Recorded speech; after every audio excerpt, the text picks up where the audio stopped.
Hello, it's fantastic to have all of you back. Today's topic is entitled The Simplicity of the Heart. I have in the studio with me Sister Denise, and in this series we are looking at how you address your spiritual needs. We are aware that women globally have spiritual needs apart from all their other needs, and this series is geared to giving you answers to most probably your unasked questions. So Sister Denise, it's wonderful having you here. Thank you. Simplicity of the heart, that topic sits with me in a manner that I can't quite articulate, and that's why we have you in the studio. What does it mean, Sister Denise, to have simplicity in the heart? The reason this topic interests me is because simplicity is not a virtue that people will ordinarily think of, be it male or female. We strive towards honesty and integrity and punctuality, etc., but not simplicity. Well, of course, simplicity takes you away from all of the stuff that you have to buy and all of the complexities and dramas that people love to get off on. But the simplicity in the heart, of the heart, is very straightforward. You are what you are. You don't have that many needs. You are pure. I think simplicity and purity go together. And in a simple heart, you just have virtue. You can put God in your heart, and then you don't have any of these vengeance and grudges and all of the negativities that people often hold in their heart, and dishonesty and so on, that creates so much complications in the heart. And then you see, of course, the fragmented and broken heart is not at all simple. What I find interesting is if you ask a woman anywhere on the planet, would you like a life of peace and serenity, or would you like a life that does this? Almost everybody will say, I want peace. Yes. I want calmness, I want harmony, internally and externally.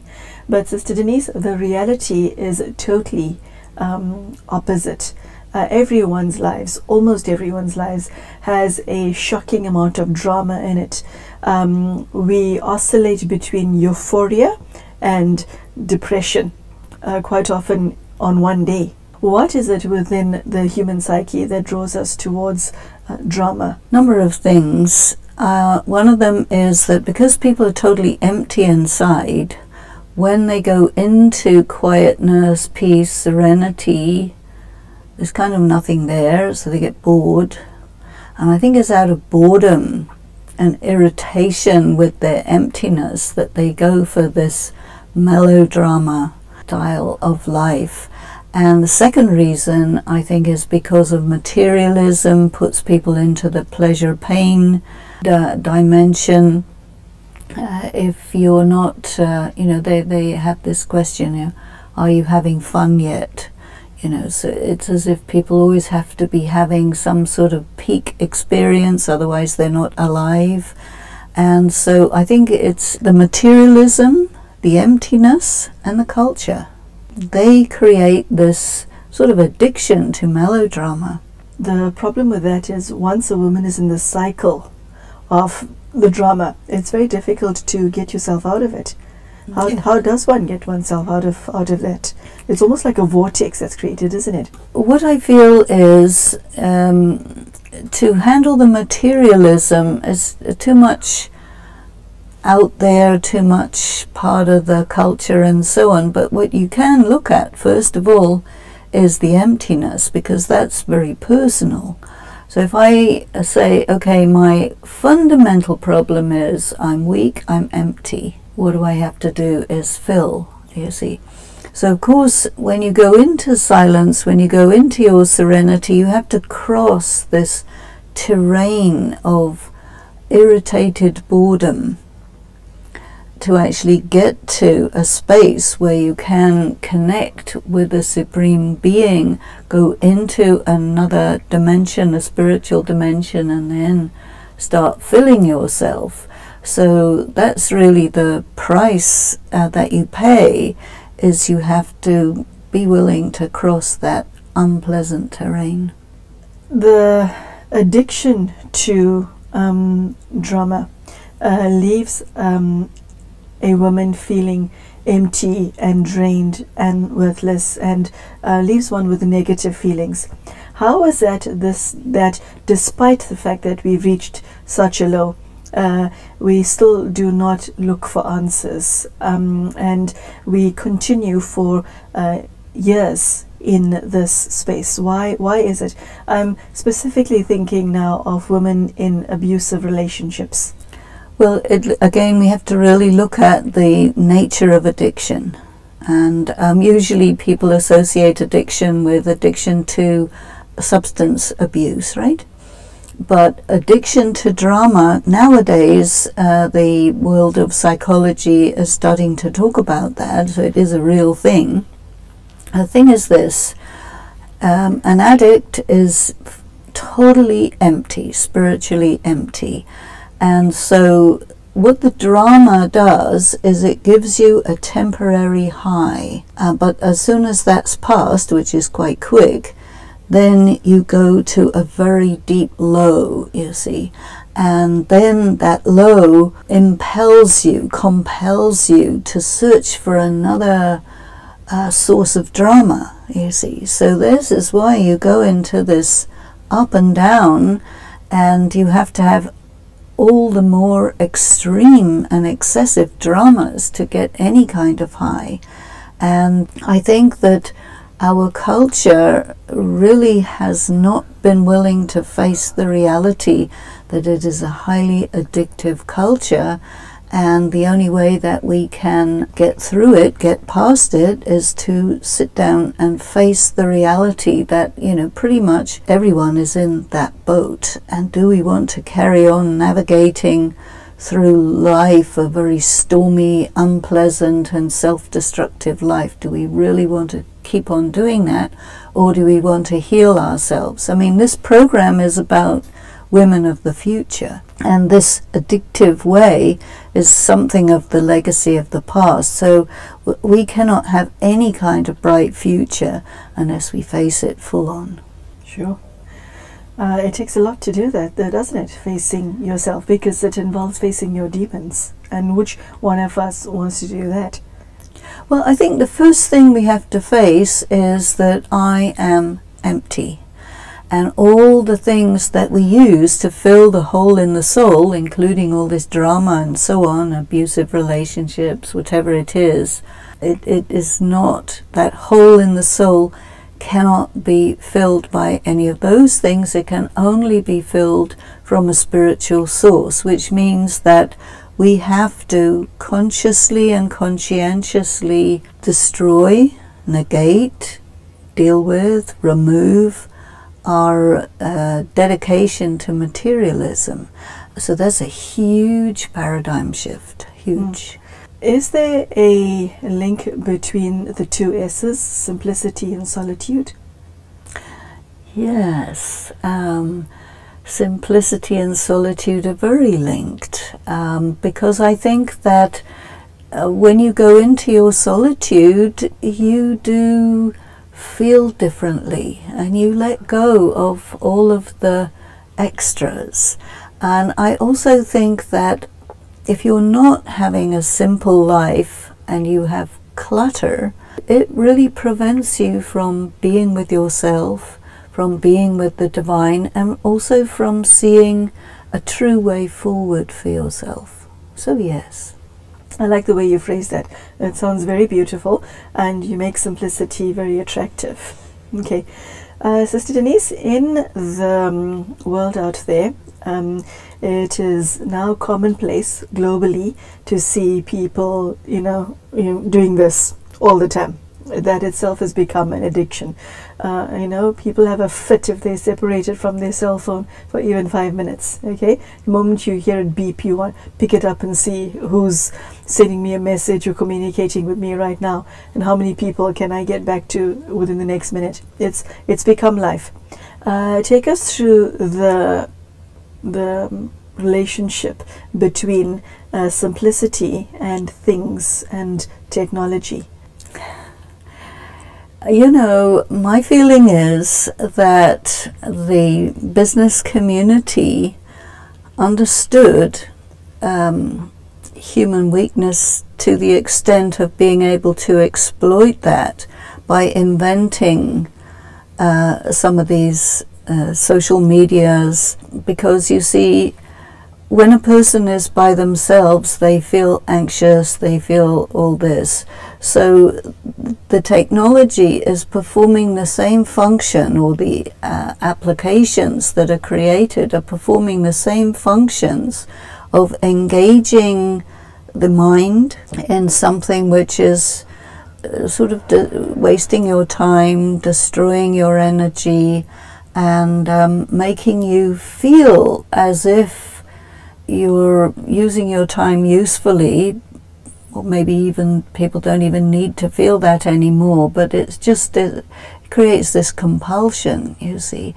And for a person to, you know, put it down and say, you know, I'm okay with my anxiety, I need to sit with my anxiety because I can never really be whole and true and myself until I cross that.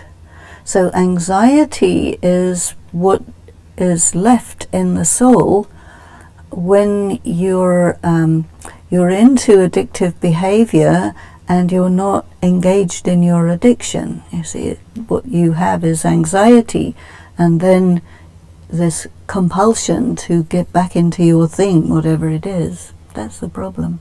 Okay, and it's not a question of, you know, I now want to practice simplicity, I'm going to set aside my cell phone. That's not it, is it? Well, you know, it's called artificial intelligence. And so, you know, instead of being with your own mind, you're with some artificial mind that's taking over your whole life. And so you're sort of allowing yourself to be totally enslaved by some who knows what out there, you see. I mean, a lot of people are pulled into pornography, and then you're pulled into, what do people think of me? It's all about likes. Do you like me? If you don't like me, then that's the end of the world. I mean, who cares if somebody likes you or not? Do you like you? That's the most important thing, you know. Mm. So it's almost like a conspiracy of the, I don't know whether it's the business community or what, but to really rob people of themselves. And, you know, there are some substances that are illegal, like cocaine and heroin and whatnot. So if you use them or deal in them, then you're breaking the law. But there are other things which do the same work, but they're legal, so therefore that makes it okay. And I think that these new things that prey upon weak souls and get them into addictions are proliferating so quickly that the system of the legal system, the government system, is unable to say, you know, you can't do this. It's illegal because it's bad for you, you know, kind of the nanny, like in Hong Kong they call it a nanny government, you know, because, not Hong Kong, Singapore, because they, you know, you can't do chewing gum and you can't do this and you can't do that. So everybody's very, you know, ordered to be good, but even that hasn't really cured the system. To me, the only way you can really cure it is by facing the anxiety, the emptiness, and doing what you have to do to fill. Yes, so Denise, looking at you, it's quite obvious that your dress sense is very simple. A spiritual person has simplicity both internally and externally. Well, yes, because your focus is on the inner world, and my dress is a uniform, because I am, kind of, my function in the world is a Raj Yoga teacher, so I'm wearing the dress of a Raj Yoga teacher, which I wear all the time. It's convenient. I don't have to worry about things. This is very inexpensive. Nice clothes are expensive, and you always have to have something new, something different every day. For me, it's so easy, not just simple, but easy. I take the next one on the shelf. I don't think about it, so that you save time, thought, money, and I feel very comfortable in this. And even the white is a very pure color. It sort of resonates with my being, and yeah, it suits me. The next question that comes to mind is something that causes me some amusement. In certain cultures across the world, the word simplicity is synonymous with stupidity. Yes. Why is that? And where on earth does it come from? The reason I'm asking this is because simplicity as presented by you and from a spiritual perspective sounds so beautiful and attractive. And, it's even an insult in certain parts of the globe to say, you simple person.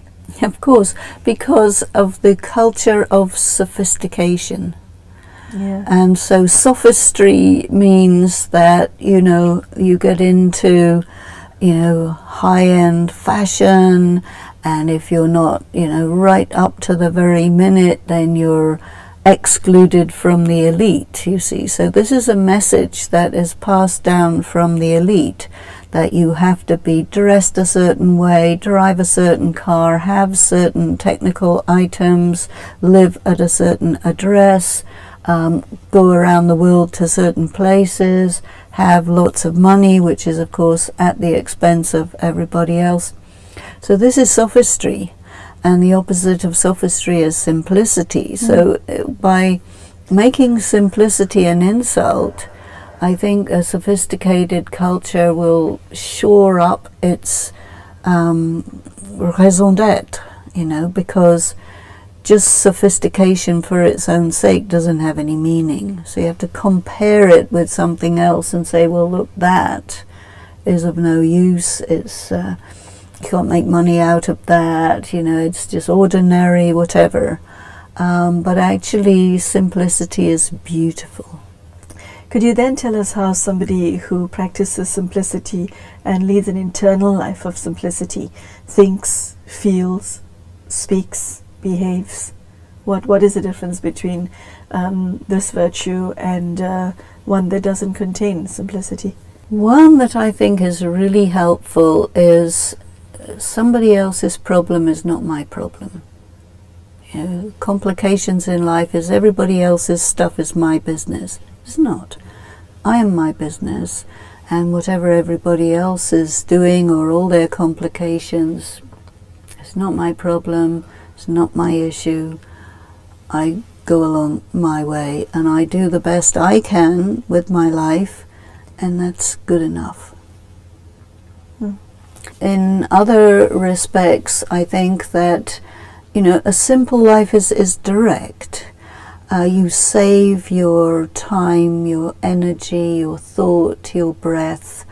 You can go into depth when you're simple, because externals are simple, which allows you to go into the internals, which are vast and deep and wonderful. But a person who's caught up in all those complexities and sophistications, their inner life is non-existent. And that makes them hollow people, I see. Okay. So I like the link that you just made between simplicity and depth as opposed to superficiality, which is one of the hallmarks of the times that we live in. That is very beautiful. Want to share more about that? Well, I think again it's this whole issue of materialism. Science technology really pulls us into matter, into things, into gizmos and gadgets and all of that stuff. It pulls you away from yourself, which means it empties you spiritually. And so then people become very susceptible to emotional upheaval, susceptible to threats, susceptible to temptations and all of that. So it really weakens the person, because science and technology has taken a position of being our master. And I think what spirituality does is it says, wait a minute, that is upside down. These things must always serve humanity. If humanity is going to serve its own desires and vices and its creations, then it's really topsy-turvy, upside down. And so you're operating as a slave under the illusion of being a master. And I think what spirituality is telling us is your rightful place is a master, but not a tyrant. Master and not a tyrant. Okay. You know, a master of the world. Say you're a master of your world, or however small or big it is. You care for it. You serve that world. You sustain it. You look after it. And then it becomes symbiotic. Otherwise, the way it is at the moment, it's adversarial, and humanity is destroying our habitat, destroying each other. What are we doing? It's like blindly going to our sort of doom, and can we please open up our eyes and maybe decide to go a different direction? And this is again why we're thinking about the future, because the future is the consequences of the present.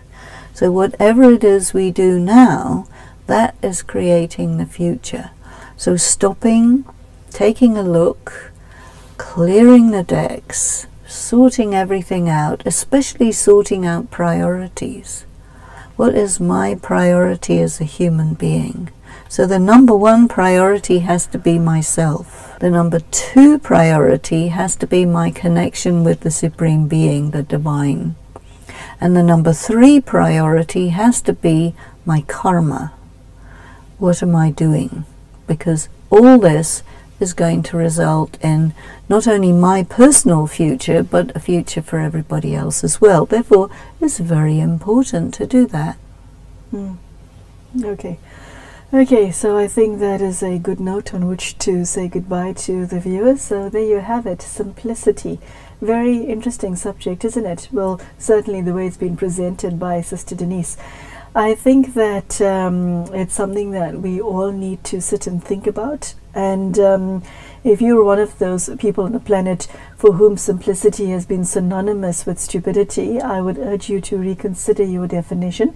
And I think the central question should be, what would be the benefit for me if my life were to become simpler, instead of accumulating through materialism like Sister Denise shared, or gaining and acquiring and having too much in one's life. Simplicity is a virtue, it's not a vice, and I think it's time to apply our minds to the beauty of this virtue. So thank you, Sister Denise. That's been extremely informative, and I hope that the contents of today's talk will make your life that much richer. Thank you for joining us, and we will see you for the next episode. Goodbye, take care.